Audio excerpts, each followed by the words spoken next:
요즘 롯데 자이언츠 야구팀이 무슨 일입니까, 이게? 최근 한 1, 2주간 기세가 조금 주춤한 것 같지만 적어도 작년처럼 너무 약팀처럼 지지 않는 모습을 보여줍니다. 제가 야구팀을 보면서 야구팀이 강팀의 면모를 갖추고 있다라고 생각하는 부분이 두 가지가 있는데, 하나는 공격이고 하나는 수비입니다. 점수 낼 때 점수 잘 내고 막아야 될 때 막으면 그게 강팀입니다. 야구가 공격과 수비만 하면 되는 건데 공격과 수비를 다 잘하면 강팀입니다. 최근에 한 번은 정말 집중력 있게 큰 점수 차를 따박따박 따라가는 경기를 보았습니다. 중계 화면을 관중석을 한번 비춰주는데 사직에 있는 그 사람 중에 한 명도 앉아있지 않는 것처럼 다 일어나서 손을 흔들고 사람들이 환호를 했습니다. 보고 있으니 그 화면 안에서 그 사람들이 응원하고 있는 그 열기 같은 것이 저에게 와서 닿을 것 같다는 그런 느낌이 들 만큼 사람들이 환호하고 힘이 있었습니다. 그런데 그걸 보면서 아무도 그 사람들을 이상한 사람이라고 생각하지 않습니다. 목이 쉬도록 큰 소리로 외치고 다 큰 어른이 부둥켜 안고 다들 손을 하늘 위로 번쩍 들어서 펄쩍펄쩍 뛰고 있는 그 모습을 보면서 아무도 이상하다고 말하는 사람은 없습니다. 그런데 말입니다. 왜 우리는 찬양 시간에 이 정도까지는 못합니까? 이것보다는 왜 우리가 잠잠합니까? 조금 누군가 크게 찬양을 하거나 아멘을 크게 외치거나 조금 기쁨과 환희가 가해 보인다 싶으면 우리 안에서는 말은 하지 않아도 조금 과한 것 아닌가, 뭐 하는 건지라는 마음이 생겨납니다. 좋아하는 야구팀, 스포츠 경기를 보면서 몇 시간 동안 응원해도 괜찮은데 하나님을 위하여서 노래 부르는 거는 1시간도 넘어가면 벌써 힘들어 합니다. 야구팀이 이기면 그 사직동 경기장에서 또 지하철역 버스까지 오는 동안 사람들이 막 기뻐하며 이런저런 이야기하며 노래도 부르고 춤도 출 것 같은데 교회에서 하나님께 노래하고 춤추자고 이야기하면 이상하게 생각납니다. 그래서 오늘 이 설교 말씀을 통하여서 저희에게 있는 이 간극을 조금 좁혀가 보자고 합니다. 우리 부산북교회 공동체가 더욱더 하나님에게 찬양 드리는 교회 되기를 축복하며 이 말씀을 준비했습니다. 들으시고 더 깊은, 더 많은 기쁨을 찬양하시기를 하나님의 이름으로 축복드립니다. 오늘 설교 제목이 무엇입니까? 내게 찬양이 뭐냐고 묻는다면, 사실 이 설교 제목은 제가 가는 헬스장에 트레이너가 매일 갈 때마다 틀어놓는 그 로이킴이라고 하는 가수의 노래 제목입니다. 뭐냐면 내게 사랑이 뭐냐고 묻는다면 이라는 노래 제목인데, 제가 이 설교를 준비하면서 계속 그 찬양, 그 노래를 듣다 보니까 제목을 이걸로 한번 해보면 좋겠다 싶었습니다. 만약 여러분들 가운데 지금 찬양이 뭔지 옆 사람끼리 서로 물어보고 대답한다고 하면 아마 본인이 가지고 있는 그 신앙의 색깔을 가득 담아서 오늘이 3시가 조금 지났으니까 4시, 5시 저녁 먹고 한 9시, 10시까지 찬양이 뭔지 서로 이야기하실 거라고 생각합니다. 그래서 제가 오늘 너무 많이 이야기하시지 않게 오늘 함께 읽었던 말씀, 성경 본문에서 나와 있는 그 답을 말씀드리겠습니다. 저녁 시간까지 안 가겠습니다. 딱 할 말만 하고 마무리하겠습니다. 그래서 먼저 답부터 말씀드리겠습니다. 찬양이 무엇이냐고 제게 물어본다면 저는 오늘 말씀을 통하여서 이렇게 답하겠습니다. 찬양은 하나님이 머무시는 장소입니다. 무엇이라고요? 찬양은 하나님이 머무시는 장소입니다. 오늘 처음 읽었던 시편 22편 말씀을 보시면 이 시편을 기록했던 다윗의 상황이 안 좋다 못해 처절합니다. 1절에서 죽음의 문턱 앞에 있는 것 같고 그것 때문에 원수들이 자기를 조롱하고 있습니다. 그러니 당연히 하나님께 부르짖습니다. 그런데 하나님의 응답이 없습니다. 얼마나 부르짖었습니까? 2절에서는 낮에도 부르짖고 밤에도 잠잠하지 아니하였다라고 하며 그냥 할 수 있는 한 거의 모든 시간을 하나님께 찬양하며 기도하며 부르짖었다고 합니다. 그러나 하나님께서 침묵하십니다. 3절에서 이 노래가 좀 이상한 방향으로 갑니다. 왜냐하면 내가 찬양을 하고 하나님께 노래하고 기도했는데 하나님이 안 들으시는 것 같습니다 라고 이야기하고 가사를 하다가 3절 말씀에 갑자기 이렇게 이야기합니다. 3절 말씀을 제가 한번 읽어보겠습니다. 이스라엘의 찬송 중에 계시는 주여, 주는 거룩하시니이다. 잠깐, 이게 무슨 말입니까?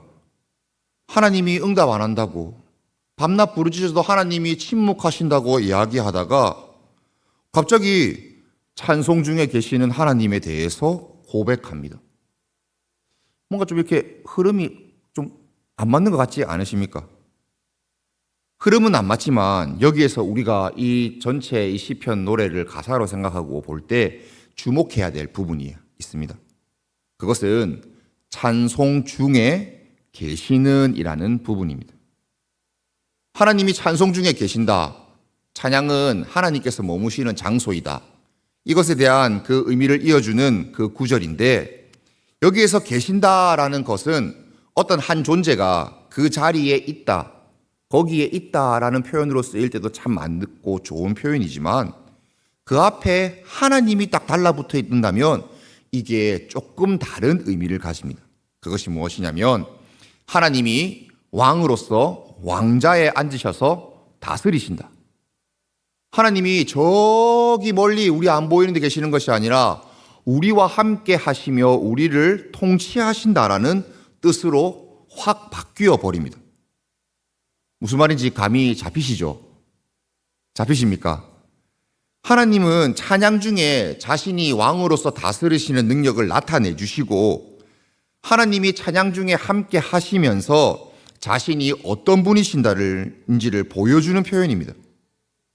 다르게 표현하면, 제가 앞서 이 찬양이 무엇이냐고 물어보면 대답하겠다고 했던 찬양은 하나님이 머무시는 장소이다와 같습니다. 그런데 왜 하나님이 찬양 속에 거하시며 다스리시며 머무실까요? 생각해보면 너무나 당연한 일입니다.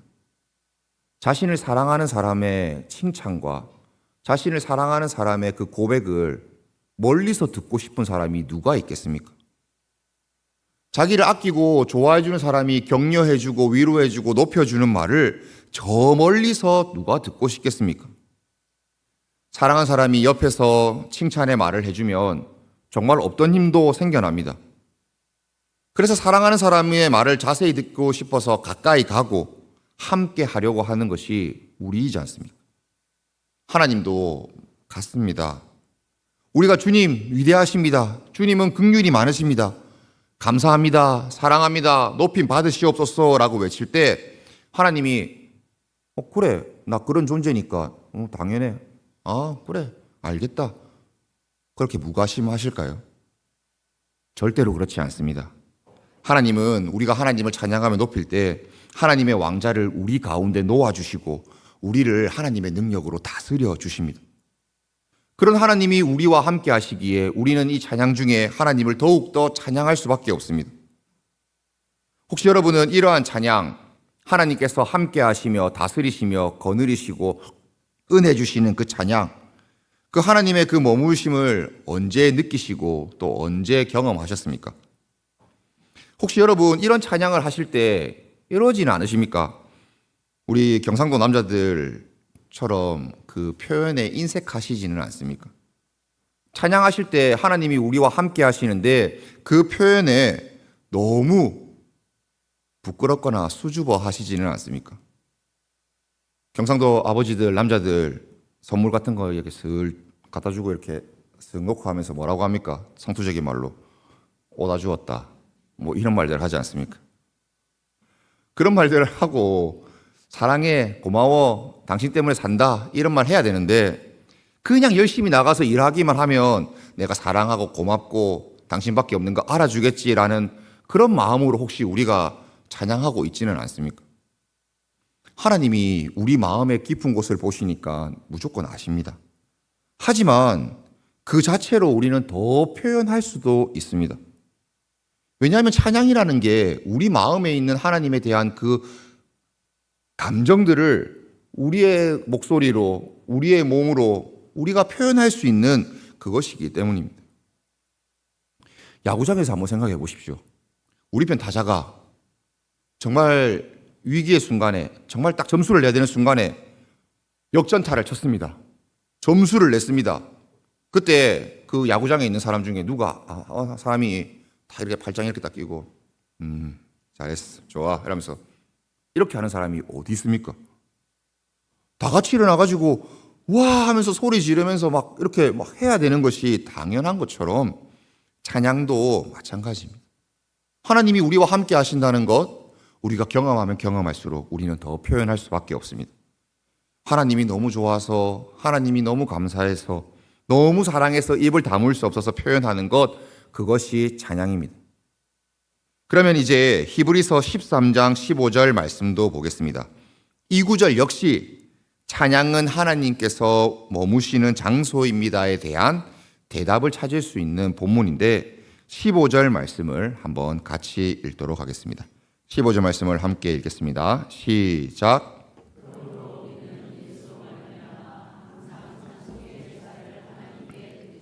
아멘. 여기서 주목해야 될 단어가 세 개가 있습니다.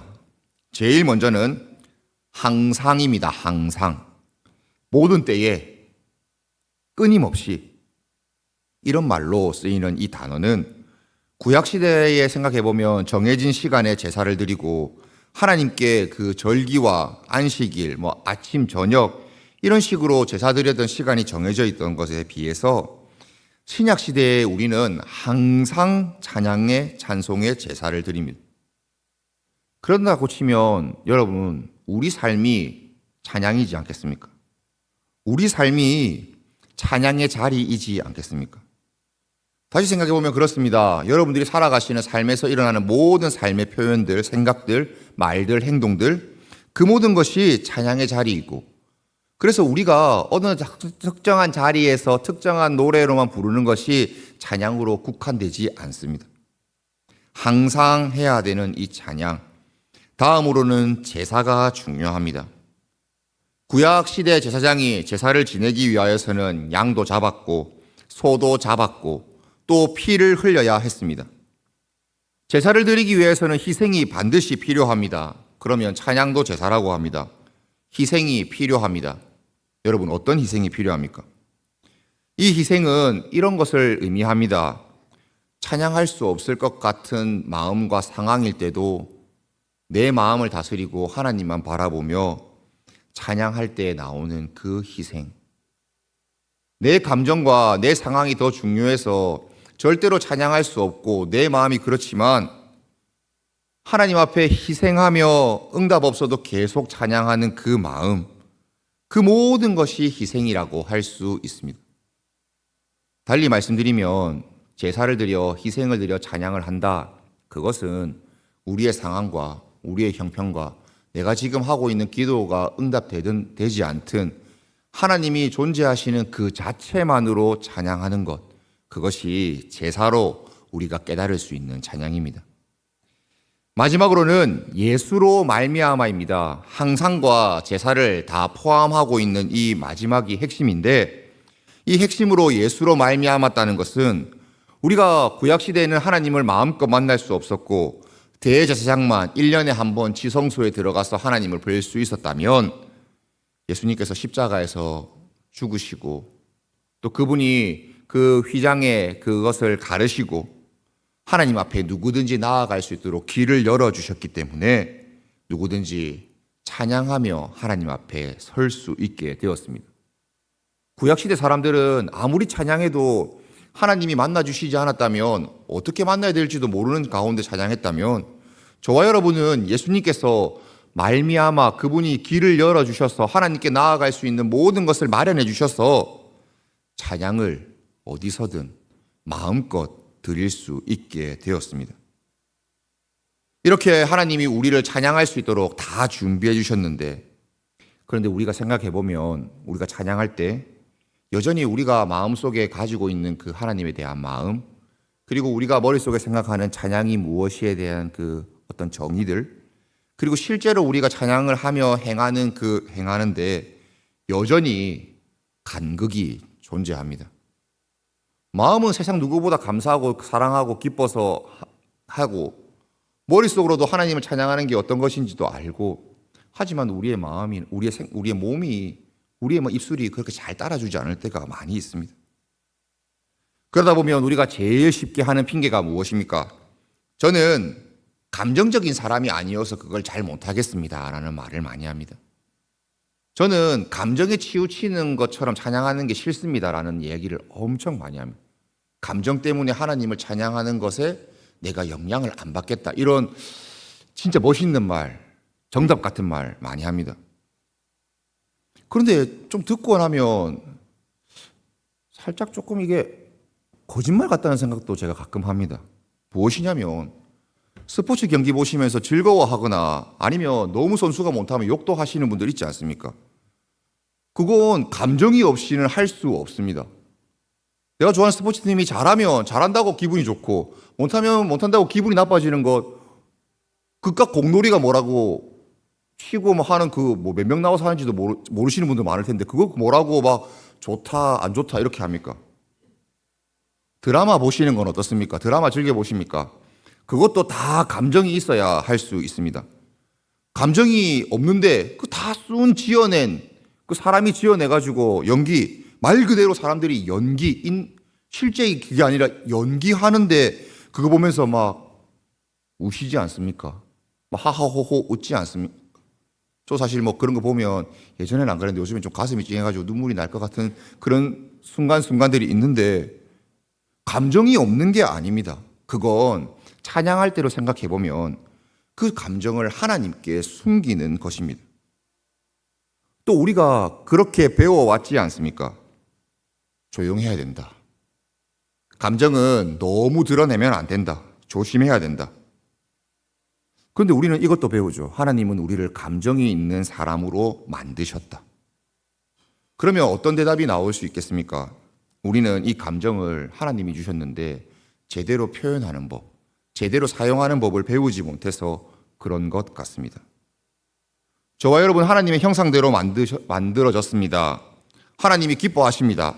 하나님이 슬퍼하시고 하나님 분노도 하시고 하나님 사랑도 하시고, 하나님께서 감정을 가지고 하나님을 감정의 하나님이라고도 부를 수 있습니다. 그런데 여러분, 감정을 잘 사용하실 수 있습니다. 그리고 해야 합니다. 왜냐하면 하나님이 그 감정을 잘 사용하시기 때문입니다. 여러분, 이 성경 구절 다들 아실 겁니다. 하나님이 세상을 이처럼 사랑하사, 이것은 감정에 대한 문구이지 않습니까? 하나님이 세상을 이처럼 사랑하사, 사랑한다는 감정이 있는 문구이지 않습니까? 그러면 하나님이 이 감정을 가지고 이것을 어떻게 표현하셨습니까? 하나님이 세상을 이처럼 사랑하사, 자, 아시는 분 크게 해주십시오. 독생자를 주셨으니. 감정이 있었는데 그 감정을 어떻게 하셨습니까? 이 감정, 사랑한다 마음만 가지고 이렇게 계셨습니까? 아니면 사랑하기 때문에 자신이 하나밖에 없는 아들을 주셨습니다. 표현하셨습니다. 여러분, 하나님이 그렇게 감정을 사용하셨습니다. 그러면 여러분에게도 찬양하실 때 마음에 감정이 있습니다. 그러면 그 감정 표현하십시오. 표현이 없으면 그 감정이 제대로 전달되지 않습니다. 자, 이렇게 보면 여러분들 다들 기계 같은 그런 분들은 아니시거든요. 제가 진짜 유머가 없고 제가 재미있는 사람이 아니지만 정말 마음이 좋으신 게, 아까 제가 저녁 시간까지 안 가겠다고 진짜 말도 안 되는 그런 농담했는데 슬쩍슬쩍 웃어주시더라고요. 그런 감정이 없는 기계들은 아니신 것 같습니다. 그러면 우리가 찬양할 때 하나님에 대한 그런 마음이 있는데 표현을 못하는 진짜 문제가 뭐냐면, 서로 불편한 진실인 것 같지만 우리 스스로의 체면 아닐까 싶습니다. 다른 사람들이 나를 어떻게 볼까? 내가 찬양할 때 눈 감고 손 들면 다른 사람들이 나를 어떻게 볼까? 내가 조금 이렇게 무릎 꿇으면서 찬양하면 다른 사람들이 나를 어떻게 볼까? 내가 박자를 이렇게 갔다가 하는 거 하면 다른 사람들이 나를 어떻게 볼까를 먼저 생각하는 것 같습니다. 하나님에 대한 마음이 있고 그것을 표현하는 것이 당연한 일인데, 하나님이 나를 어떻게 보실까? 그것을 어떻게 표현할까 보다는 남들이 더 신경 쓸까 싶어서 하나님과 나의 사이에서 하나님을 신경 쓰지 않는 지경까지 가버립니다. 하나님을 기뻐하시는데 사람의 눈치를 왜 봐야 하겠습니까? 우리가 이렇게 하나님께 찬양하고 마음껏 찬양할 수 있는 일, 하나님이 찬양으로 머무시기 때문에 할 수 있는 일들입니다. 그런데 이렇게 찬양하는 일 조금 앞서서 우리와 함께 그리고 우리를 돕는 사람들이 있습니다. 구약에서는 정해진 유대인들이 레위인들이 그 일을 했습니다. 저와 여러분은 우리 부산 북교회에도 찬양하는 이들이 또 세워져 있고 정해져 있습니다. 아침에 일부 찬양팀 진짜 아침에 정말 일찍 오셔서 찬양 연습하시거든요. 내려가셔서 그 여성 파트는 안쪽 방에서 해서 소리가 위로 안 올라오는데 남성 파트 몇 명 안 내려가셨는데 그 이른 아침인데 그 소리가 그 지하 식당 내려가는 계단을 통하여서 이렇게 올라오거든요. 어떻게 아침부터 저렇게 부르지라는 생각을 하며 더 대단하다 생각을 합니다. 2부 성가대는 어떻습니까? 제가 2부 성가대 늘 볼 때마다 저분들이 허투루 하는 게 아닐 것 같다는 생각을 하는 지점이 무엇이냐면 들어오실 때 그냥 들어와가지고 그냥 들어왔으니까 그냥 바로 앉는 게 아니라 다 이렇게 서 계십니다. 서 계셨다가 이렇게 어떤 신호에 맞춰서 다 같이 딱 인사하고 앉으시는데 저는 그게 이분들이 밑에서 얼만큼 준비하고 올라왔으니지가 느껴지는 그런 장면으로 보입니다. 정말 여기 와서 그냥 헐레벌레 그냥 앉는 게 아니라 이거 자리마저도 딱 이렇게 정리하는 그 모습들 너무 대단합니다. 수요 기도회 때 찬양하러 또 앞에 서서 하는 분들 보면 7시 반에 시작하니까 연습은 더 일찍 시작하지 않습니까? 퇴근하고 식사도 안 하고 그냥 와서 준비하고 찬양합니다.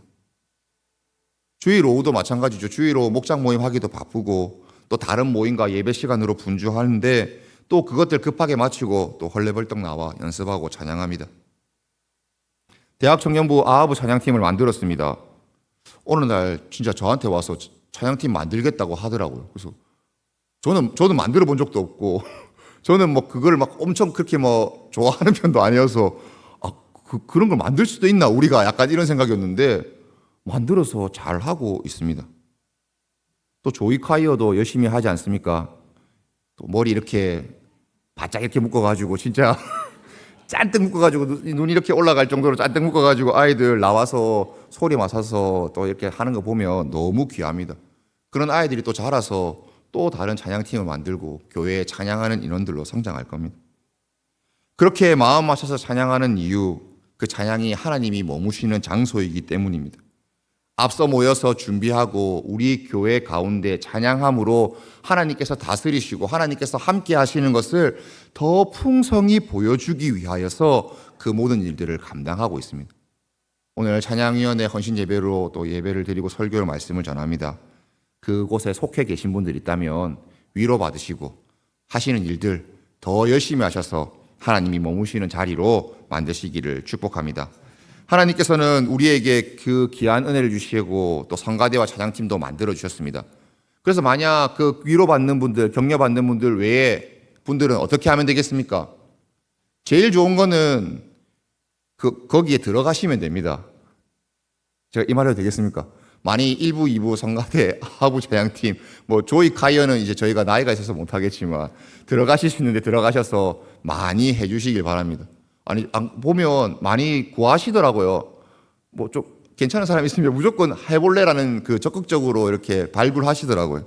그러니 그곳에 많이 참여해 주시면 좋겠습니다. 또 하나 더 부탁드릴 게 있습니다. 성가대와 찬양팀을 위하여서 기도도 부탁드립니다. 그들도 우리와 같은 연약한 사람입니다. 갑자기 몸이 아플 수도 있고 갑자기 안 좋은 상황이 생길 수도 있고 목이 쉬어서 찬양하고 싶은데 할 수 없는 상황도 있습니다. 또 여러 가지 어려움 때문에 도무지 찬양할 마음이 아닐 수도 있습니다. 그러니 하나님께서 도와주셔서 찬양하기에 조금도 부족하지 않는 그런 자들이 되게 해달라고도 기도했으면 좋겠습니다. 설교 제목을 다시 한 번 더 생각해 봅니다.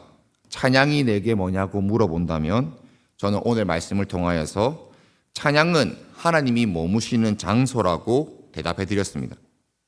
그래서 우리가 언제든지 얼마든지 하나님께서 함께 하시며 찬양하는 거 누릴 수 있습니다.